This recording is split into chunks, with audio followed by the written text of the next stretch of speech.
Good morning and welcome to another adventure in Naomi's Scrappy DIY Retreat. I have my coffee here since I'm doing a voiceover because all I did was take pictures of this project.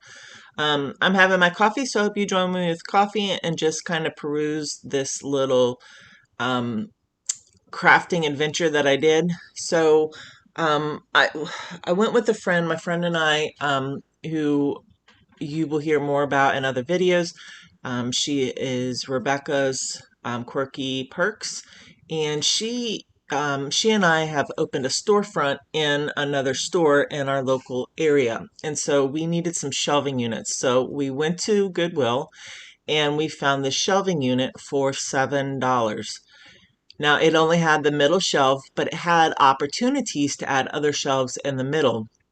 So we took it home to my house, which I still don't know how we got it in my vehicle because I was like a scrunched up little turtle in the front seat because I've got long legs and I'd put it all the way up to the front. So it was quite interesting.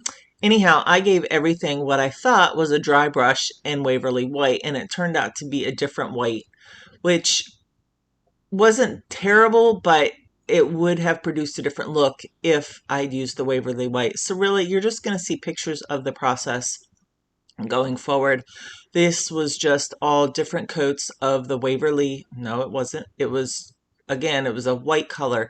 So this is just one coat of this white that I used. If, again, I'd used the Waverly White, which is what I wanted to use, it would have been much different. But the process itself wasn't too bad, so I just coated. This is where you can see where I did started with the second coat. The second coat's at the top, and as you can see toward the bottom, it's a little darker and grayer. My lighting is not very good in my house, so I apologize for that.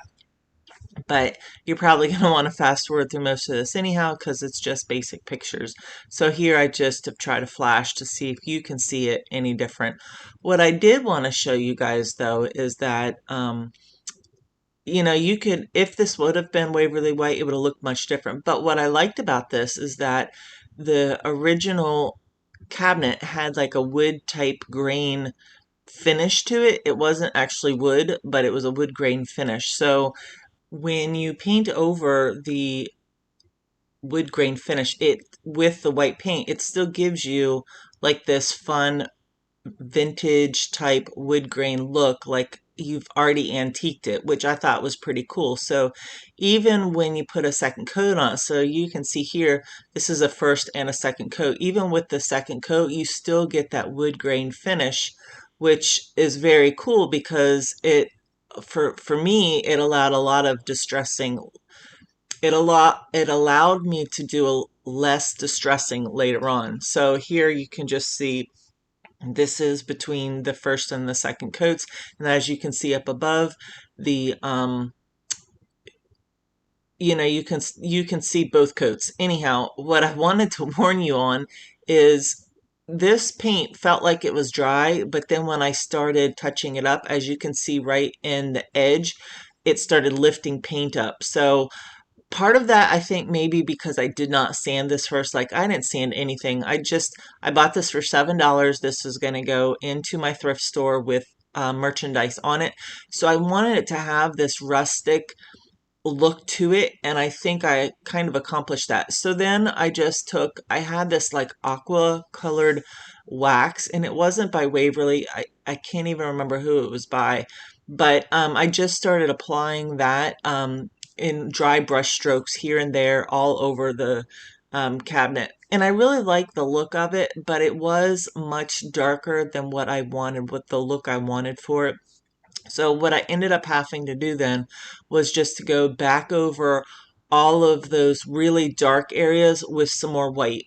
And this is the point in the whole painting process that I realized I had never used the Waverly white wax to begin with. Like I had used this other white paint, and because both containers were so similar, I guess I had opened the wrong one from the very beginning. So I just stuck with the white that I had been using and just dry brushed it then all over everything to give it a much more subdued look. And so you'll see sort of in the last picture that has, you know, everything on top of the cabinets, it is a more subdued look. I don't know if you can see that before this or not. So this is just the finished product. And then I started making shelves, and I had some old pallet wood left over. And so I cut down 3 pieces of the pallet wood.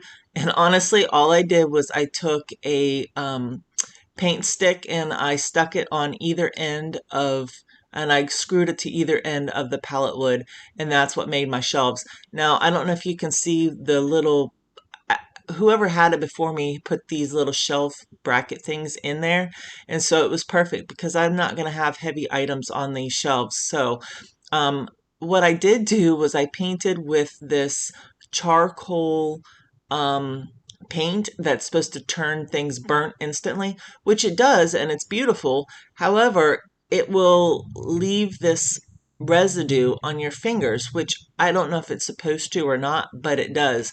So what I ended up doing was I ended up putting when I tried to do a dry brushed white coat on it, it actually started like turning to mud. So what I ended up having to do was put a polyacrylic on it, just on the black part, and then that way I could add a white dry brushing to it, and it saved it. So that what you see here is after I added the dry brush acrylic on it, and you can see the more muted colors in the background of the aqua after I added the white over it. So this is what I used, and honestly, I love it. It's very pretty.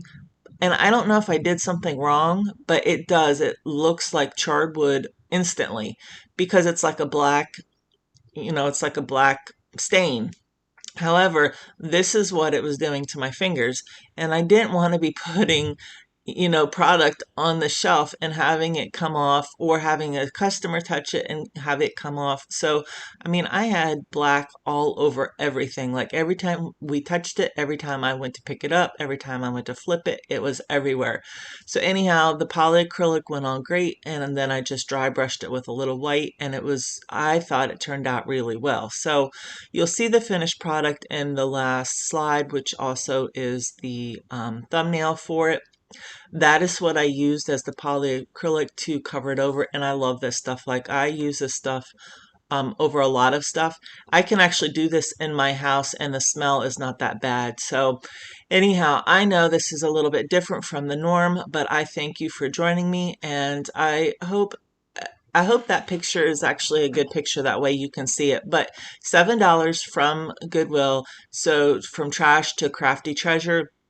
I just, again, I thank you. If you are already subscribed, I thank you for coming back. If you've never subscribed, I hope you will.